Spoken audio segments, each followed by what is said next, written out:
ஏதாவது ஒரு செயல் திட்டத்தை கடந்த காலங்களில் இந்த மக்களுக்காக, இந்த மொழிக்காக, இந்த இனத்திற்காக நீங்கள் செஞ்சுட்டு, நான் இதையெல்லாம் செஞ்சுருக்கிறேன், என்னுடைய காலம் குறுகிய காலமாக இருக்கலாம், எனக்கு இன்னொரு முறை வாய்ப்பை கொடுத்தால் இதை விட அதிகமாக செய்வேன், உங்களுக்கு தெரியுமா?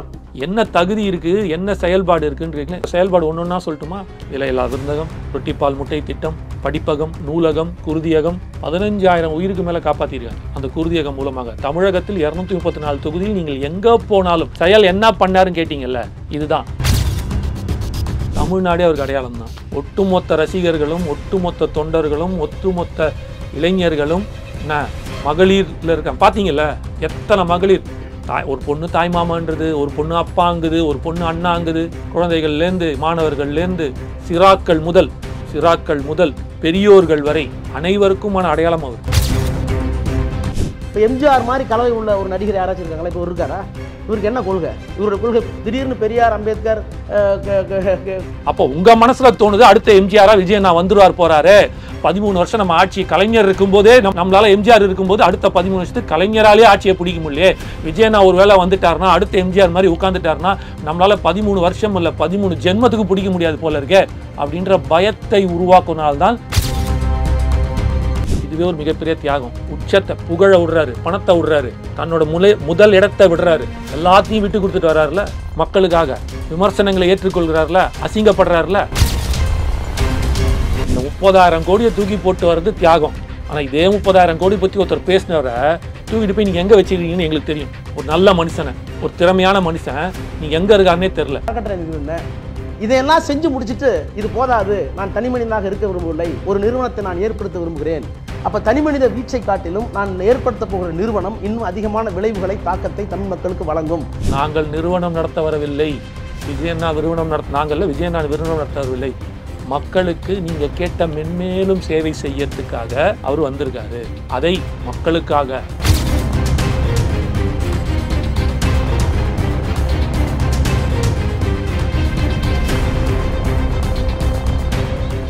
ரியல் ஒன் நேயர்களுக்கு வணக்கம். இன்று நம்மளுடைய நேர்காணலுக்கு தமிழ்நாடு இளைஞர் கட்சியிலிருந்து திரு காமேஷ் அவர்கள் நினைச்சிருக்காங்க. சார் வணக்கம். வணக்கம் பிரதர், எப்படி இருக்கீங்க? நல்லா இருக்கும் பிரதர். இந்த நேர்காணலை பொறுத்த வரைக்கும் திமுகவினுடைய துணை பொதுச் செயலாளராக இருக்கக்கூடிய எம்பி ஆர் ராசா சார் சமீபத்தில் பிரபல தொலைக்காட்சிக்கு ஒரு நேர்காணல் கொடுத்துருந்தாங்க. அந்த நேர்காணலில் விஜய் அவர்களை குறிப்பிட்டு சில கருத்துக்களை பதிவு பண்ணியிருந்தாங்க. அந்த கருத்துக்களை பற்றி தான் இப்போ நான் உங்கள்கிட்ட கேட்க போகிறேன். இதை ஏன் பர்டிகுலராக சொல்கிறேன் அப்படின்னா, இதற்கு முன்பு வரைக்கும் திமுகவில் இருக்கக்கூடிய 2ஆம் கட்ட 3ஆம் கட்ட இல்லை நட்சத்திர பேச்சாளர்கள் தான் விஜய் அவர்களை விமர்சனம் பண்ணிட்டு இருந்தாங்க. அந்த முதல் கேட்டகரியில் இருக்கிறவங்க யாருமே விஜய் அவர்களை அந்த அளவுக்கு பர்டிகுலராக வச்சு பேசினதில்லை. இதுக்கு முன்னாடி சிஎம் அவர்களே கருத்து தெரிவிச்சிருந்தாலும் பெயரையும் கட்சி பெயரையும் குறிப்பிடாமல் தான் விமர்சனம் பண்ணுவாங்க. முதல் முறையாக திமுகவினுடைய துணை பொதுச் செயலாளர் ஆர் ராசா சார் சமீபத்தில் பேசியிருக்காரு. பேசினதுலேருந்து சில கேள்விகள் தான் இப்போ பேசலான்ட்டு இருக்கோம். விஜய் அவர்கள் மேலே என்ன கோபம் அப்படிங்கிற ஒரு கேள்வி நெறியாளர் ஆர் ராசா சார்கிட்ட கேட்குறாங்க. எனக்கு எந்த விதமான கோபமும் இல்லை, ஆனால் ஒரு ஜனநாயகத்தில் யார் வேணாலும் யாரையும் விமர்சனம் பண்ணுறதுக்கு உரிமை இருக்குது. அந்த வகையில் விஜய் அவர்கள் என்ன தகுதியின் அடிப்படையில் அரசியலுக்குள்ளே என்ட்ரு ஆகுறாங்க. சேவை பணிகள், தியாகம்னு கூட நான் அந்த வார்த்தையை மென்ஷன் பண்ண விரும்பலை. செயல் திட்டம், மக்களுக்கு இதுக்கு முன்னாடி என்ன செஞ்சுட்டு இப்போ இந்த ஒரு இடத்திற்கு, அதாவது அடுத்த முதலமைச்சர் கவனிக்கப்படக்கூடிய ஒரு கட்சி அப்படிங்கிற ஒரு இடத்துக்கு வந்திருக்காரு அப்படிங்கிறதுல தான் என்னுடைய ஒரு கேள்வியே இருக்குது. அப்படிங்கிறதுலேருந்து அந்த ஒரு விமர்சனம் ஸ்டார்ட் ஆகுது. விமர்சனம் அவருடைய பாணியில் சொல்லணுன்னா ஒரு சந்தேகம், கேள்வி அப்படின்னு கூட வச்சுக்கலாம். ஸோ இதுலேருந்து நம்ம ஸ்டார்ட் பண்ணலான்னு நினைக்கிறேன். சேவை பணிகள், தியாகம்னு கூட நான் சொல்ல விரும்பலை. என்ன செயல் திட்டம், மக்களுக்கு என்ன செய்தார், அதை பண்ணிட்டு இந்த இடத்துக்கு வந்திருக்காரு அப்படின்ட்டு ஆர் ராசா சார் சொல்கிறார். ஸோ உங்கள் எக்ஸ்க்ளூசிவாக டீட்டெயில்டாக இந்த காணொலி பண்ணணும்னு நினைக்கிறீங்கன்றதுலேருந்தே புரியுது. அதற்கு முன்னாடி முதல்ல ஆர் ராசா அண்ணனுக்கு என்னோட மனமார்ந்த வாழ்த்துக்களை தெரிவிச்சுக்கிறேன். ஏன்னா அவர்கள் கட்சியில் இருக்கிறவங்க தரக்குறைவாகவும் கீழ்த்தனமாகவும் பேசக்கூடிய இடத்துல இருக்கிறத மிக கண்ணியமாக நாகரிகமான முறையில் விமர்சனத்தை எடுத்து வைக்கும் ஆர் ராசா அண்ணனுக்கு மனமார்ந்த வாழ்த்துக்களை சொல்கிறேன். ஏன்னா அவங்க கட்சியில் பேசுகிற, இல்லை அவங்க கூட்டணி கட்சி சொல்லிக்கிட்டு அவங்க சின்னத்துலேயே நின்று சில பேர், நிறையா பேர் இப்போ பேசுறதெல்லாம் பார்த்தீங்கன்னா கழுவி ஊற்றிட்டு இருக்காங்க, அசிங்கப்படுத்திட்டு இருக்காங்க. பல்லார் முனியப்பா பயனிலா சொல்லுவார், எல்லாராலும் எல்லப்படும். இவர்களை பற்றி எல்லோரும் எள்ளிக்கொண்டிருக்க வேளையில் ராசா அவர்கள் மிக மிக நான் பார்த்தேன் அந்த காணொலி ஃபுல்லாக மிக கண்ணியமாகவும் நாகரீகமான முறையில் பேசியதற்காக அண்ணனுக்கு வாழ்த்துக்கள். இப்போ கேள்விக்குள்ளே போவோம். முதலாக கேட்ட கேள்வி வந்து தகுதி என்ன இருக்குது, ஒருத்தரை விமர்சிக்கணும் அப்படின்னா தகுதி என்ன இருக்குது அப்படின்ற அவர் கேட்குறாரு. தகுதி இல்லை அப்படின்னு சொல்கிற ஒருத்தரை ஏன் நீங்கள் 3.5 நிமிஷம் பேசியிருக்கீங்க, கடந்து போயிருக்கலாமே. புரியுதுங்களா? அவர் ஒரு பிரபல தொலைக்காட்சிக்கு பேட்டி கொடுக்குறாரு. கிட்டத்தட்ட 3 நிமிஷம் நினைக்கிறேன், 2.25 நிமிஷம் கிட்டத்தட்ட 3 நிமிஷம் வந்து விஜயண்ணாவை பற்றி பேசியிருக்காரு. ஒரு 3 நிமிஷம் 75 வருடம் பாரம்பரியம் உள்ள திராவிட சித்தாந்தங்களையும் சிந்தனைகளையும் தமிழகம் முழுவதும் கொண்டு போய் சேர்த்து ஒரு அறவழியில் இவர்கள் சொல்வதை போல் மாபெரும் வளர்ச்சி அடைந்து யோசித்து பார்க்க முடியாத அளவுக்கு இருக்கிற ஒரு 75 வருட பாரம்பரிய திமுக கட்சி ஒரு 75 வாரம் கூட ஆகாத சாதாரண எந்த தகுதியும் இல்லாதவரை 3 நிமிடம் பேசுகிறாங்கன்னா அப்போ என்ன அர்த்தம்? இதுலேருந்தே புரிஞ்சுக்கணும். இப்போ ரொம்ப சிம்பிள். இப்போ என்கிட்ட ஒருத்தரை பற்றி நீங்கள் கேள்வி கேட்குறீங்க, அந்த கேள்விக்கு அவர் தகுதியானவர்னால நான் பதில் சொல்லுவேன். இல்லைன்னா சொன்னேன் அவருக்கெல்லாம் அவ்வளோ சீன் இல்லைங்க, தூக்கி போடுங்க, அடுத்த கேள்வி கேளுங்க, அவருக்கெல்லாம் பதில் சொல்லணும்னு அவசியம் இல்லை அப்படின்னு சொல்லி போகாமல் 3 நிமிடத்துக்கு மேல் பேசுகிறாருன்னா அதுதான் முதல் தகுதி.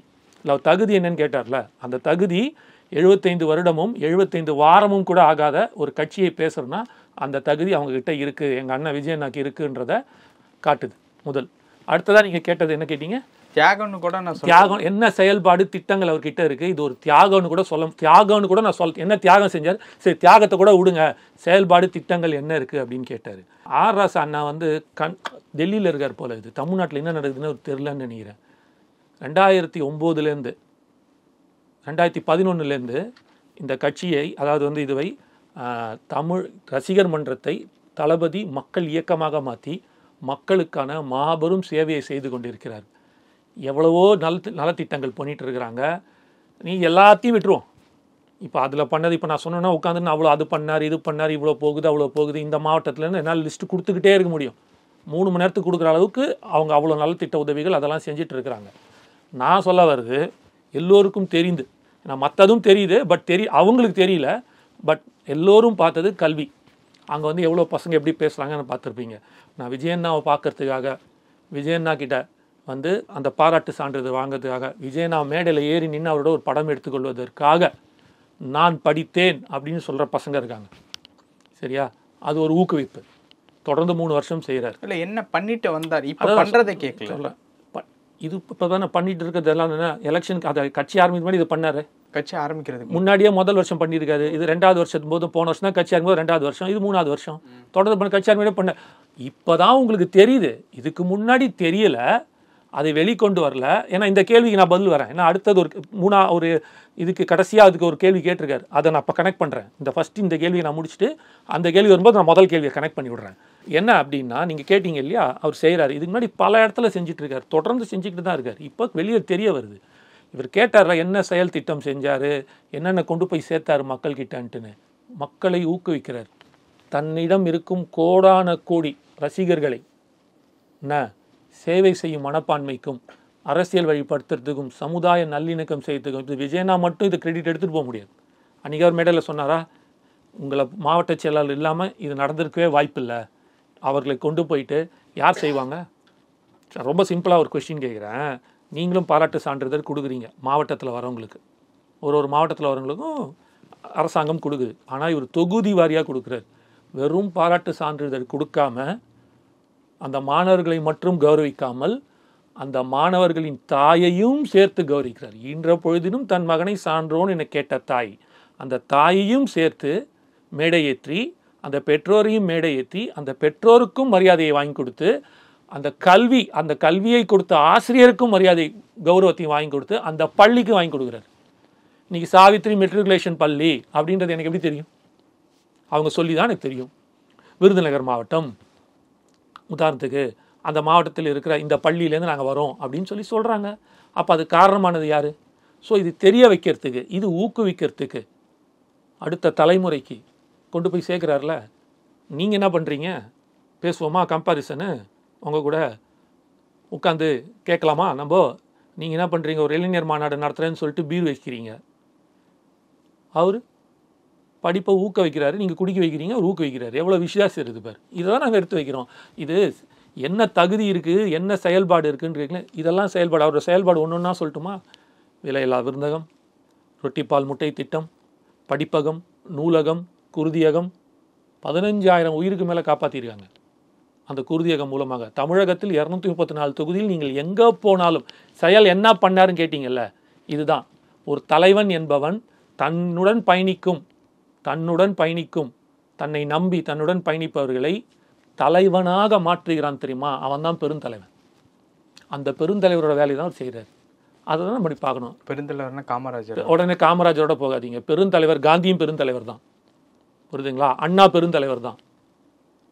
பெருந்தலைவர்கள் என்பது யாருன்னா, தான் மட்டும் தலைவனாக நின்றுக்கிட்டு பின்னாடி எனக்கு இத்தனை பேர் தொண்டை இருக்கான்னு காட்டுறவன் இல்லை, பல தலைவர்களை உருவாக்குவர் தான் பெருந்தலைவர்கள். இன்னைக்கு அந்த இதில் பார்க்கும்போது விஜயன்னா தன்னுடன் பயணிக்கும் அப்படின்ட்டு அவர் மட்டும் பேசிட்டு, அவர் மட்டும் இல்லை, அவரோட வார்த்தைகள், அவரோட சொற்கள் மிக கம்மி, செயல்கள் பல மடங்கு ஜாஸ்தி. அதை யார் மூலமாக செய்கிறார் அப்படின்னா, தன்னோட தோழர்கள் மூலமாகவும், தன்னை நம்பி வந்து இருக்கும் தொண்டர்கள் மூலமாகவும், தோழர்கள் மூலமாகவும், கட்சியில் இருக்கும் நிர்வாகிகள் மூலமாகவும் செய்கிறார்.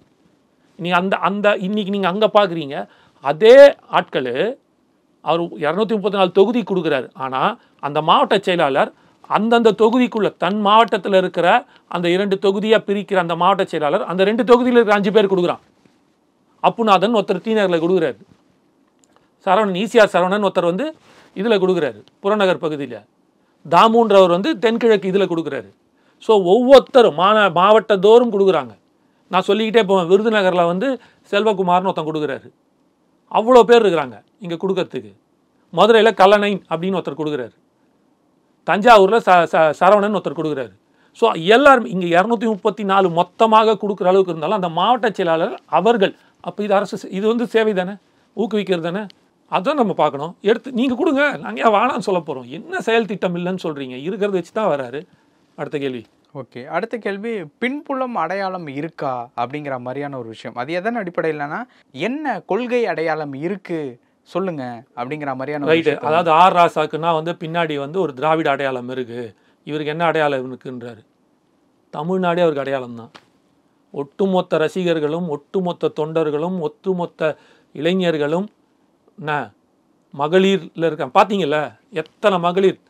ஒரு பொண்ணு தாய்மாமான்றது, ஒரு பொண்ணு அப்பாங்குது, ஒரு பொண்ணு அண்ணாங்குது. குழந்தைகள்லேருந்து மாணவர்கள்லேருந்து சிறாக்கள் முதல் பெரியோர்கள் வரை அனைவருக்குமான அடையாளம் அவர். எங்களோட அடையாளம்ங்க. நாங்கள் சொல்லுவோம், பெருமையாக சொல்கிறோம். நீங்கள் ஆமாம், மாற்றி கொடுக்கறதுக்கு ஒரு தலைவன் வந்துட்டான், அடுத்த தலைமுறைக்கும் இந்த தலைமுறைக்கும் அடுத்த தலைமுறைக்கும் எனக்கு ஒரு தலைவன் வந்துட்டான் அப்படின்னு சொல்கிற பெருமைப்படுத்தக்கூடிய அடையாளம் அவர்கிட்ட இருக்குது. ரெண்டாவது இன்னொன்று, பெத்த படித்த ஆர் ராசா அவர்லாம் வந்து அவரோட பேச்சுக்கெல்லாம் நான் ரொம்ப கேட்டிருக்கேன், சிலாச்சிருக்கேன். அவர் இருக்கிற கட்சி தான் தவறே தவிர அந்த மனிதன் நல்ல மனிதன். அறிவாலையும் ஆற்றலாலையும் நீங்கள் எந்த டாபிக் கொடுத்தாலும் ஒரு மணி நேரம் மேடை ஏறி அப்படியே தம்பிச்சு போகிற மாதிரி பேசக்கூடிய அறிவாற்றல். அவர் கம்பேரிசன் பண்ணுறாருல, அதுவே தவறுன்ற. 75 வருட பாரம்பரியம் சொல்கிற உங்களோட அடையாளத்துக்கும் 75 வாரம் கூட ஆகாத ஒரு கட்சியை நீங்கள் எப்படி கம்பேர் பண்ணுறீங்க? இப்போ ரொம்ப சிம்பிளாக கேட்குறேன், ஒரு கிரிக்கெட்டர் பேர் சொல்லுங்களேன். புதுசாக வந்தவர், இப்போ வந்து கிரிக்கெட் நீங்கள் பார்க்கறது இல்லை. சரி தம்பி, உனக்கு தெரியுமா தம்பி? நானே சொல்லாம மாதிரி ஆகிடும். சரி நானே சொல்கிறேன். இப்போ புதுசாக வந்திருக்கிற கிரிக்கெட்டர் ஹர்திக் பாண்டியா வச்சுப்போம், தெரிஞ்சவர். ஹர்திக் பாண்டியா எல்லாரும் தெரியும். இப்போ கேப்டன்ஷிப் பண்ணிட்டு இருக்காரு. இல்லை சூரியகுமார் யாதவ் கேப்டன்ஷிப் பண்ணிட்டு இருக்காரு. இப்போ தான் வந்திருக்காரு, சரிங்களா? இப்போ அவர் வேர்ல்டு கப் ஜெயிச்சு கொடுத்துருக்காரு. ஒரு T20 ஜெயிச்சு ஆடி ஜெயிக்கிற அளவுக்கு கொண்டு வந்து வச்சிருக்காரு. என்ன நல்ல பர்ஃபார்மன்ஸ் பண்ணுறாரு. அவர் வந்து தோனியோட கம்பேர் பண்ணுவீங்களா? தோனி எத்தனை கப்பு வாங்கியிருக்காரு தெரியுமா? இவன் என்ன வாங்கவே இல்லையே. இப்போ தான் நாங்கள் ஆரம்பிச்சிருக்கோம். நான் இதே கேள்வி கேட்குறேன். 1949 கட்சி ஆரம்பிக்கும் போது, அப்போது இதே காங்கிரஸ் உங்களை பார்த்து கேள்வி கேட்டிருப்பாங்கல்ல, உங்களுக்கு என்ன அடையாளம் இருக்குது? எங்களுக்கான அடையாளம் வந்து எங்கே ஆரம்பிக்குது காங்கிரஸ் அப்படின்னா, இதுலேருந்து ஆரம்பிக்குது. வந்து நம்மளோட சுதந்திர போராட்டத்துலேருந்து ஆரம்பித்து வருது. உங்களுக்கு என்ன அடையாளம் இருக்குது அப்படின்னு அன்னைக்கு இந்த கேள்வியை அறிஞர் அண்ணாவை பார்த்தும், கலைஞரை பார்த்தும், நெடுஞ்செழியனை பார்த்தும் கேட்டிருந்தாங்கன்னா கரெக்டாது. கம்பாரிசன் நீங்கள் அப்படி இருக்கக்கூடாது. எங்களுக்கு ஒரு அடையாளம் இருக்குது, நாங்கள் ஆசா வென்றால் திராவிடம் பேசுவார், பின்பக்கத்தில் இது இருக்குது அப்படின்னு சொல்லிக்கிறீங்க. உங்களுக்கு என்ன அடையாளம் இருக்குன்னா, எங்களோட அடையாளம் இனி வரும் காலங்களில் தான் காட்டப்படும். உங்களுக்கான பாரம்பரிய அடையாளத்தை நீங்கள் எப்போ ஆரம்பிக்கும் போது இதே விமர்சனத்தை காங்கிரஸ் உங்கள் மீது வைத்தார்களோ அதுபோல் இன்று நீங்கள் எங்கள் மீது வைக்கிறீர்கள், விஜயண்ணா மீது வைக்கிறீர்கள், தாவேகா மீது வைக்கிறீர்கள். அடுத்த 10 வருஷமோ 15 வருஷமோ கழிச்சு கேளுங்க, அது தெரியும். இதெல்லாம் போக விஜயண்ணாக்கான அடையாளத்தை நான் முதலே சொல்லிட்டேன். அடுத்த கேள்வி. ஓகே, திடீர்னு வந்து பெரியார் அம்பேத்கரை பற்றி பேசுறதுக்கு என்ன காரணம் அப்படிங்கிற மாதிரியான ஒரு விஷயத்த வந்து கேட்டிருக்காங்க. இந்த பெரியார், அம்பேத்கர், வேலு நாச்சியார் இவங்களுடைய பெயர்களை, இவங்களுடைய படங்களை இதற்கு முன்னாடி உங்களுடைய படத்துலையாவது வந்து பேசியிருக்கீங்களா, இல்லை படத்துலையாவது வந்து சொல்லியிருக்கீங்களா? பெரியார் இல்லை இப்போ ஏடிஎம்கேவில் எம்ஜிஆர் அவர்கள் திமுகவிலேருந்து விலகி ஒரு கட்சி ஆரம்பித்து போயிருந்தாலும் டிஎம்கேவில் ஒரு 15 ஆண்டுகள் இருந்து டிஎம்கேவினுடைய தலைவராக இருக்கக்கூடிய அண்ணா அவருடைய புகழை வந்து அவருடைய திரைப்படங்கள் மூலியமாக சொல்லிட்டு போனதுனால தான் அவருக்கு அவ்வளோ பெரிய ஒரு உயரம் வந்து கிடைச்சது. எதுவுமே பண்ணாமல் திடீர்னு அம்பேத்கரோட ஃபோட்டோவும் பெரியாரனுடைய ஃபோட்டோவும் வேலு நாச்சியாரோட ஃபோட்டோவும் வச்சா என்னன்னு நாங்கள் புரிஞ்சுக்கிறது அப்படிங்கிற மாதிரி. அம்பேத்கர் பெரியார் காப்பி ரைட்ஸ் வாங்கி வச்சிருக்காங்களா? அவங்க மட்டும்தான் யூஸ் பண்ணணுன்னு அப்பெல்லாம் ஒன்றும் கிடையாது. யார் வேணாலும் யூஸ் பண்ணுவாங்க, நான் கூட யூஸ் பண்ணலாம். அவங்களாம் வந்து பொது சொத்துங்க. காந்தி காங்கிரஸ் மட்டும்தான் யூஸ் பண்ண முடியுமா சொல்லுங்க? காமராஜர் வந்து ஒரு காங்கிரஸ் கட்சியில் இருந்தவர், இப்போ காங்கிரஸ் கட்சியோட தலைவர்ன்ற மட்டும் காங்கிரஸ் மட்டும்தான் காமராஜர் யூஸ் பண்ண முடியுமா? அதனால தான் பெருந்தலைவர்கள் நான் முதல்ல எடுத்தோடனே வச்சேன். நீங்கள் வந்து ஏதோ காப்பிரைட் சேர்த்து வச்ச மாதிரி பெரியார் உங்களுக்கு சொந்தமாக இருக்கிறதா மாதிரியும், அப்புறம் வந்து இவர் அம்பேத்கர் உங்களுக்கு அம்பேத்கர் வந்து திமுகவுக்கு கான்ஸ்டியூஷன் எழுதிட்டு போல, அரசியல் சாசனம் திமுகவுக்கு எழுதி கொடுத்துட்டு போல, ஒட்டுமொத்த இந்தியாவுக்கு எழுதி கொடுத்துருக்கார். காஷ்மீர் முதல் கன்னியாகுமரி வரை யார் வேணாலும் அவரை கொண்டாடலாம், நாங்களும் கொண்டாடுவோம், எங்களுக்கு எல்லா உரிமையும் இருக்குது. நீங்கள் சில பேரை கொண்டாடுறீங்கன்னா அது உங்கள் கணக்கு. பெருந்தலைவர்கள் ஆகிய காந்தி யார் sir? Father of a nation. Congress அப்போ வந்து இவர் பேசுகிற மாதிரி பேசலாமா? ராகுல் காந்தி சொல்லாமா எப்படி நீங்கள் காந்தியை நீங்கள் வந்து எடுக்க முடியும் அப்படின்ட்டுன்னு? அவங்கெல்லாம் உலகத் தலைவர்கள். பொதுமறை திருக்குறள் எப்படி ஒரு பொதுமுறைன்னு சொல்கிறாங்களோ, இன்றைக்கி திருக்குறள் யாருமே காப்பிரைட்ஸ் வாங்க முடியாது, அது உலக பொதுமுறை ஆயிடுச்சு. அந்த போல் இவர்கள்லாம் தேசத்தின் தலைவர்கள், நம் நாட்டின் தலைவர்கள். வேலு நாச்சியாராக இருக்கட்டும், அது குறிப்பிட்ட சமுதாயம் அந்த அவங்கள கொண்டாட முடியுமா? வீரமங்கை வேலு நாச்சியார்னு எல்லாருமே கொண்டாடுறான். புரியுதுல்ல? அம்பேத்கர், பெரியார் இவ்வளோ பேசுறீங்க. அம்பேத்கர் பெரியார் அம்பேத்கர் கூட விட்டுருங்க, பெரியார் சொல்லிட்டு இருக்கீங்க. தமிழ்நாட்டை தாண்டல சார் உங்களோட பெரியார். உங்கள் மூலமா இன்னைக்கு விஜய் என்னன்னால உலகம் ஃபுல்லாக பெரியார் யாருன்னு தெரிஞ்சிருக்கு. நீங்கள் கொண்டாடுற பெரியார் உங்கள் தமிழ்நாட்டை தாண்டாமல் இருந்தார். இன்னைக்கு இந்த பெரியார் உலகம் ஃபுல்லாக தெரிஞ்சிருக்கு. அதனால் மற்றவனு தெரியல, ஒருத்தர் 2 பேர் அரசியல்வாதி தெரியும். நான் சொல்கிறேன், நான் மக்களை பேசிகிட்டு இருக்கேன்.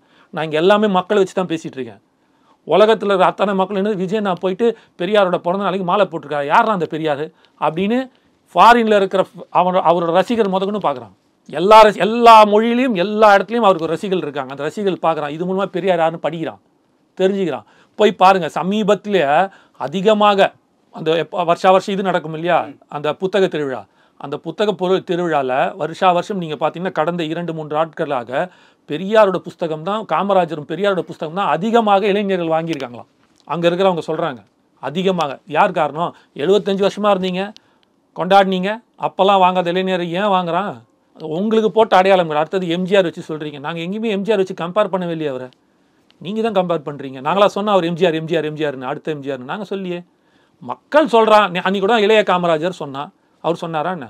அவர் எங்கேயாவது நான் எம்ஜிஆரை போல் வந்து ஆட்சி தருவேன், நான் தான் எம்ஜிஆருக்கு வாரிசு, அடுத்த எம்ஜிஆர் நான் தான், அவர் எப்படி கலை பயணத்திலிருந்து அரசியல் பயணத்தில் வந்து தமிழ்நாட்டுக்கு இதெல்லாம் செய்தாரோ அதுபோல் நானும் என் கலை பயணத்தை முடித்துக்கொண்டு தமிழ்நாட்டுக்காக அரசியல் பயணத்தில் அடியெடுத்து வைத்து தமிழ்நாட்டுக்காக நான் இதெல்லாம் செய்ய போகிறேன், அடுத்த எம்ஜிஆர் நான் தான் அப்படின்னு எங்கேயா பேசினாரா?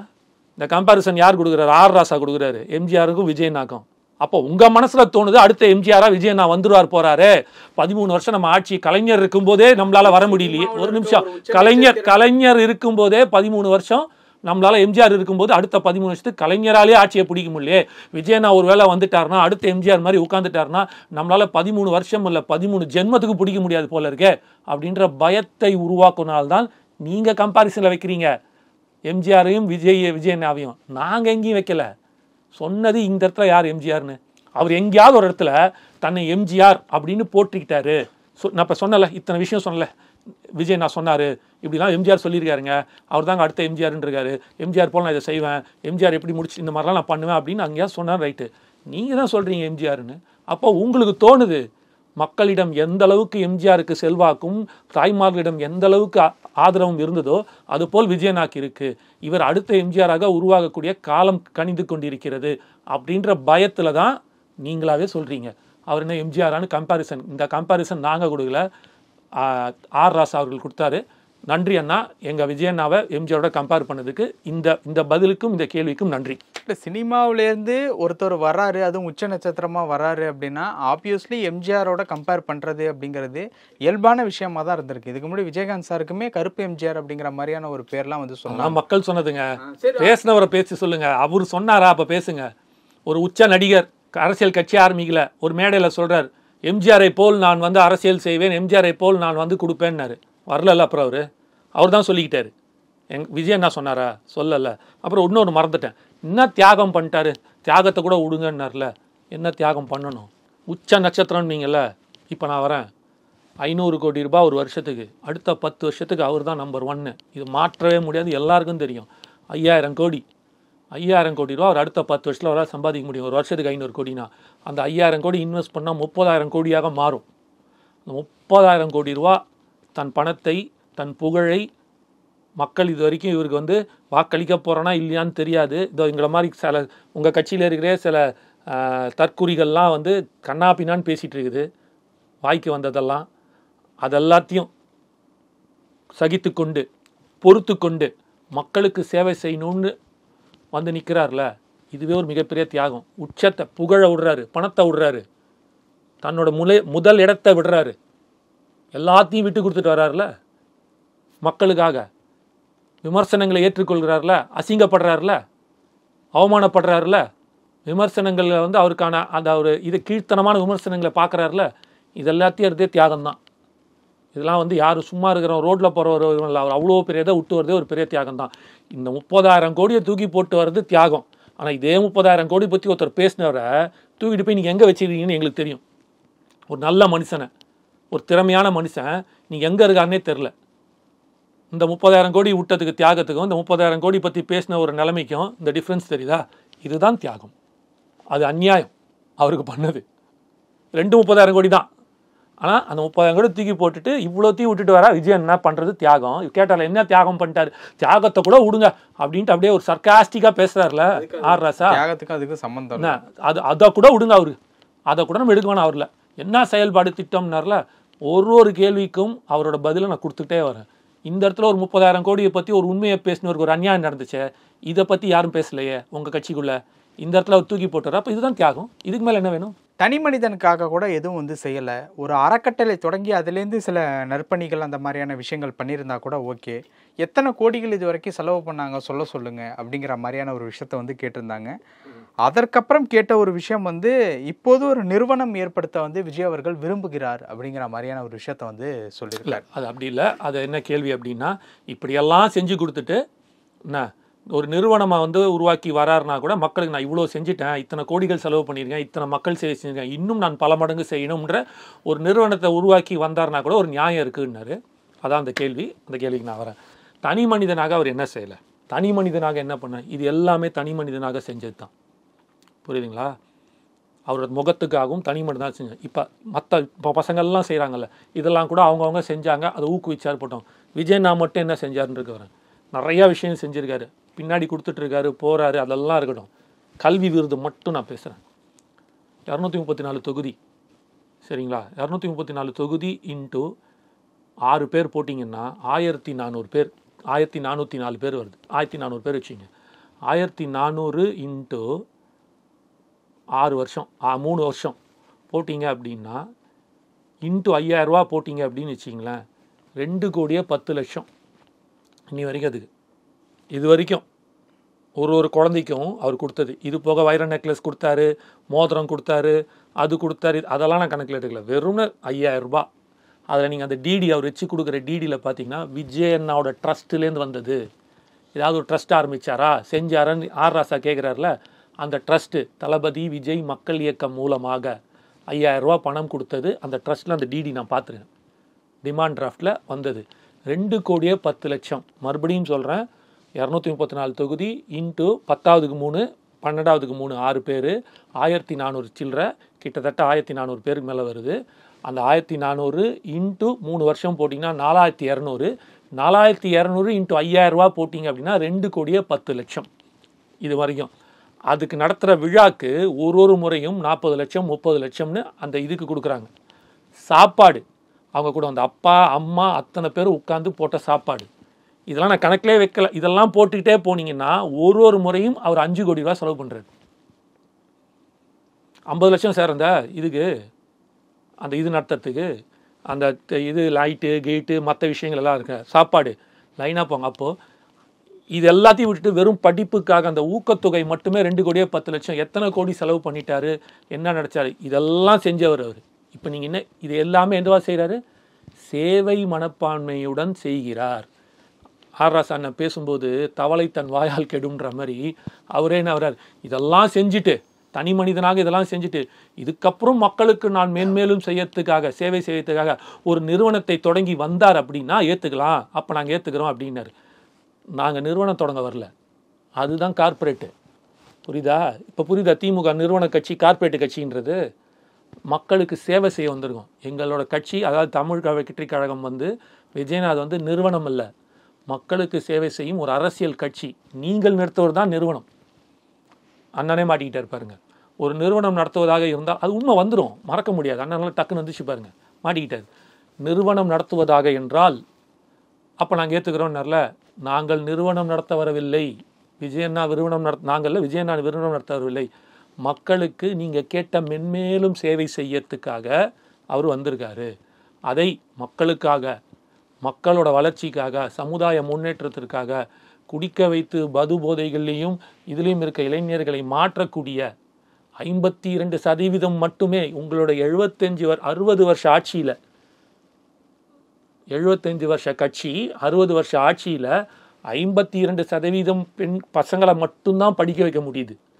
பாக்கி 48% கிட்டத்தட்ட பாதி பேர் தான் படிக்கிறான், பாதி பேர் படிக்காமல் போகிறான். அந்த 100% பெண் படிக்க வச்சு, அது பெண் குழந்தைங்கன்னு இல்லை, எல்லாரையும் அதுலேயும் முக்கியமாக பெண்களை படிக்க வைத்து சமுதாயத்தில் ஒரு முன்னேற்றத்தை கொடுக்கறது தான் வராரே தவிர இங்கே நிறுவனம் நடத்த வரல. அது திமுக நடத்துது நிறுவனம்ன்றது. அது மூலமாக எத்தனை கம்பெனிங்கள்லாம் உருவாயிருக்கு. நீங்கள் ஒரு திட்டம் போட்டிங்க அப்படின்னா அது மூலமாக பேக்ரவுண்டில் அது மூலமாக என்ன நடக்குதுன்றது ஊருக்கே தெரியும். ஒரு கலர் டிவி கொடுக்குறீங்கன்னா அது மூலமாக எந்த கட்சி எந்த கம்பெனி வளருதுன்னு எல்லாருக்கும் தெரியும். ஒரு இது கொடுக்குறீங்கன்னா அது மூலமாக என்ன வளருதுன்னு எல்லாருக்கும் தெரியும்.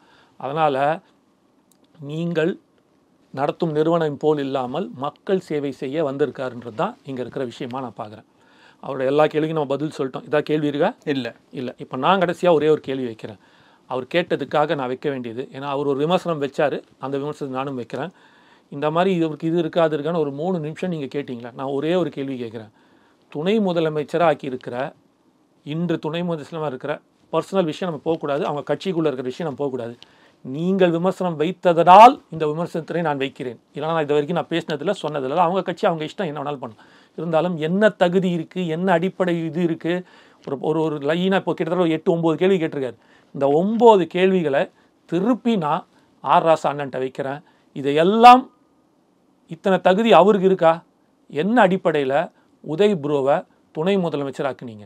கலைஞர் என்ற கலைஞரின் பேரனாகவும் மு க ஸ்டாலின் என்ற மகனாகவும் தாண்டி வேற என்னென்ன தகுதிக்காக அவரை இப்போ நீங்கள் இவ்வளோ கேள்வி கேட்டீங்களே, இதில் எல்லாவது ஒன்று தகுதி இதில் இப்படி பண்ணியிருக்காரு, இத்தனை விஷயம் அவர் சொல்ல வேணாம், ஏதாவது இது ஒன்றுத்துக்காக பண்ணேன்னு நான் கேட்குற ஒரே ஒரு கேள்வி. இத்தனை கேள்வி அவர் கேட்டார், நான் ஒரே ஒரு கேள்வி இவரை கேட்குறேன், ஆர்ராஸ் அண்ணனை.